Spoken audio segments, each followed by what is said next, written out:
یعنی شوہر کا انتقال, میاں بیوی دونوں گٹکے کے عادی تھے. شوہر کی میت پڑی ہوئی ہے, بیوہ کو غم ہے, تو غم دور کرنے کے لیے استعمال کیا ہو رہا ہے؟ گٹکا.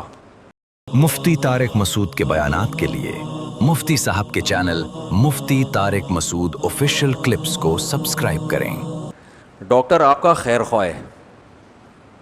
آپ جب اسے کہتے ہیں کہ بھائی میں ڈاکٹر صاحب میرے لیے بڑا گوشت چھوڑنا بڑا مشکل ہے, میں دنیا چھوڑ دوں گا, بڑا گوشت نہیں چھوڑ سکتا, میں دنیا چھوڑنے کے لیے تیار ہوں, پٹھان ہوٹل کے پراٹھے چھوڑنے کے لیے تیار نہیں ہوں.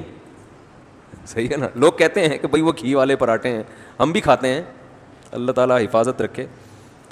سر میں دنیا چھوڑنے کے لیے تیار ہوں, میں حلوہ پوری پوریوں کی دکان پہ دیکھو, پراٹھا پھر بھی اچھا ہوتا ہے اللہ کے بندو, یہ جو ربڑ کی پوریاں ہیں نا یہ تو بالکل ہی بیڑا غرق کر رہی ہیں. حلوہ پوری صبح سب چیزیں گھی میں, پورے گھی کے ڈبے کھا رہے ہیں حلوہ پوری کے نام پہ. خیر کھائیں, اپنے خرچے پہ کھا رہے ہیں. لوگ پھر بولتے ہیں میڈیکل سائنس میں بہت ٹانگ اڑانے لگے مفتی صاحب. تو آپ ڈاکٹر کو کہتے ہیں کہ میں دنیا چھوڑ سکتا ہوں, میں بریانی نہیں چھوڑ سکتا, میں حلوہ پوری نہیں چھوڑ سکتا, میں گول گپے نہیں چھوڑ سکتا. ابھی کل میں گیا اپنے پرانے دوست احباب سے ملنے, تو ہمارے ایک ریلیٹیو تھے, گٹکے سے ان کا انتقال ہو گیا. جوان تھے بالکل, 35 سال عمر ہوگی, میرڈ تھے, بچے بھی تھے ان کے. تو گٹکے سے نا کینسر ہوا منہ کا, بالآخر ان کا انتقال ہو گیا. تو ان کی جو اہلیہ تھیں وہ بھی ہمارے گھر والوں کے سے ان کا بھی تعلق تھا, دوستی تھی. تو میں وہاں ان کے ریلیٹیو سے پوچھ رہا تھا کہ وہ تو بیچاری بیوہ ہو گئیں اور ان کے بچے یتیم ہو گئے, بڑا ترس کھا رہا تھا نا. تو گٹکا کیسی خطرناک چیز ہے یوں کہہ رہا تھا میں. تو انہوں نے کہا کہ ان کی جو بیوہ ہے نا وہ میت پہ جب رو رہی تھی تو ان کے منہ میں بھی گٹکا تھا. کیا اسٹائل ہے بھائی. یعنی شوہر کا انتقال, میاں بیوی دونوں گٹکے کے عادی تھے. شوہر کی میت پڑی ہوئی ہے, بیوہ کو غم ہے, تو غم دور کرنے کے لیے استعمال کیا ہو رہا ہے؟ گٹکا.